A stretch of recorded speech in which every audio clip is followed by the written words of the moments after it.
Hi, this is going to be a bit of a different talk. I mean, all of these talks have been amazing and technical, but I'm going to take you one step back because, as the title says, when data lacks diversity, diagnostics will lack precision. So, from my perspective, we're at a very good inflection point where AI is transforming healthcare. Like every other company you see up there is doing AI of some sort of the other, right?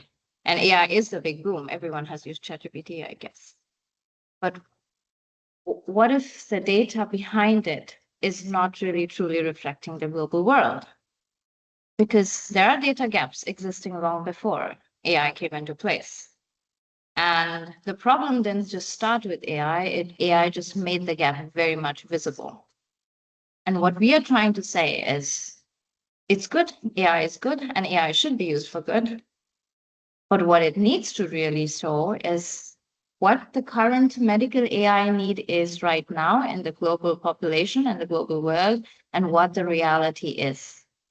Currently, 16% of the world represents 82% of the data that is used for AI training models, which is good. The model is very good because it uses the best data. But what happens at the implementation stage? What happens when it comes to the real world? What happens when it sees that not just the genetic diversity, but the technical diversity? Because real world is messy. It's not as perfect. I mean, Hamamatsu is right there with the perfect image, and it's amazing, but not everywhere in the world you have the perfect image. So the AI, right now, we have humans who are intervening, and I've gone through a lot of different countries discussing this with the oncologists and the pathologists, and they're like, yeah, we have to intervene because we know what the reality is in my country. But what if the AI that has been trained in one country comes to other country and imagines everything has to be perfectly work like that? It's simply not going to work.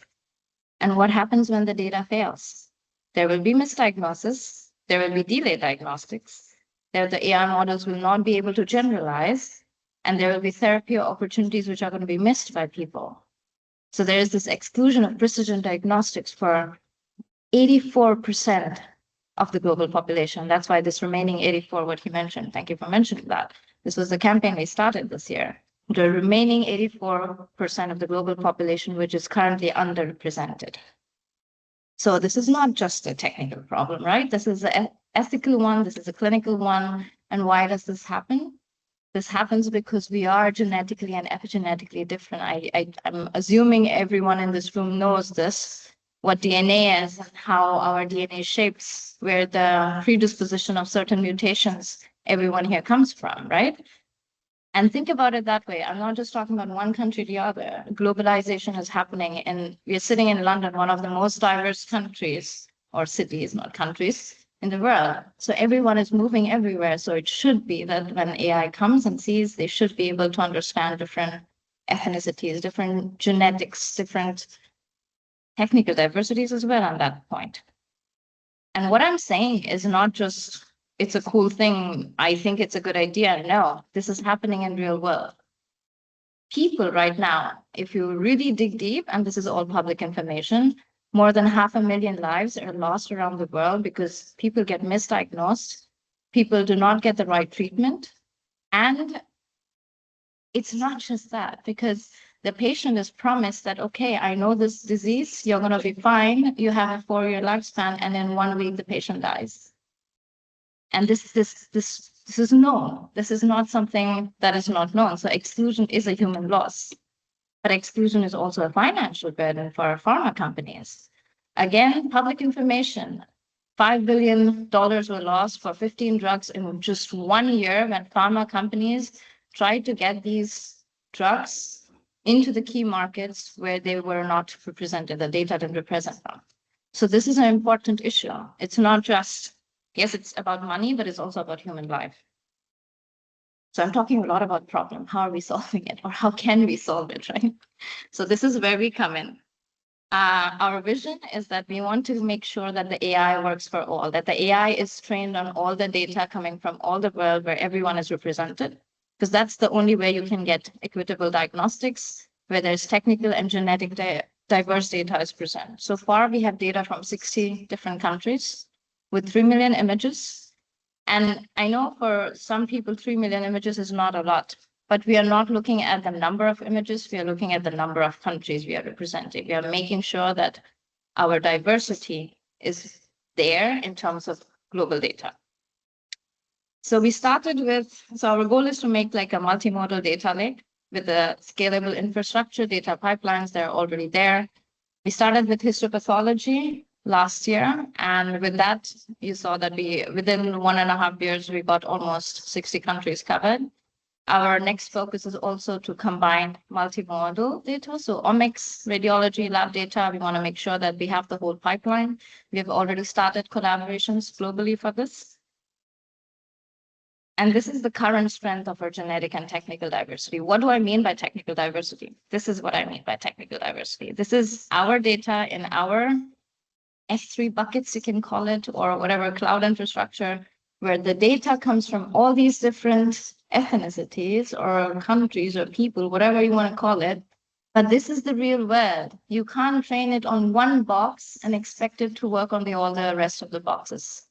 So this is why we make sure that when AI is trained, it's trained on both the sides and not just the one.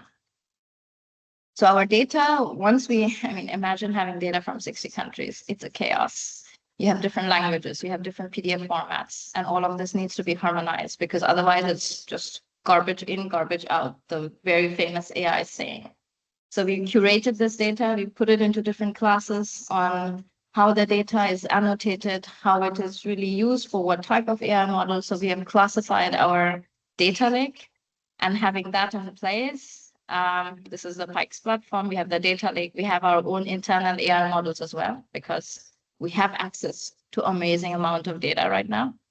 So with that, we have built a foundational model, which I will discuss in a minute. We have also built a large language model, which is PyNet.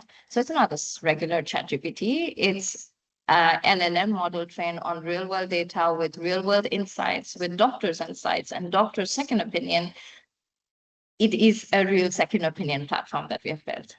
And in addition, we have also with collaborations with, so we are a German company, so we have multiple collaborations also in Germany. With them, we have also developed a lot of different diagnostic use case models, which is all under the ISO certifications. So let's just give me, because I don't have time to go through everything, I'm going to show you just one of our flagship, which is our Athena foundational model. The first version of it is already, I think, published. But from our perspective, this is the first foundational model which is being trained on such a diverse data. This is where we differentiate ourselves. We are not saying we are going to be better than any other foundational model out there, no. But when it comes to really the testing phase, that it comes to the real world integration phase, we will outperform because we have seen more data, and our pilot studies do show that. So this is, we trained it on more than 50 countries with 240 cases. And this is just the version 1. There is a version 2 upcoming that we are starting to tweak because, you can never build a final version. There's always something that you can do better. With that, we have done our data to diagnostic pipeline, and streamlining the plot process is there, and there are many people doing it. But the last step is always the implementation, because if you can't implement AI or anything, the doctors are never going to benefit it. And it's just not just garbage in and garbage out, it's garbage in and very expensive garbage out. So you need to make sure that is implemented and the people can actually use it in real world. And this is where we are also partnering with some pharma as well as scanner companies to implement it properly in different parts of the world where they are representing. And I think this is the step in pathology that is the most critical one, because radiology is already digitized. Pathology needs to catch up, but it is. So we do see it that way as well. So this is our vision for 2035, data from every country, AI for every disease, because when you really want to make it global, you have to think global.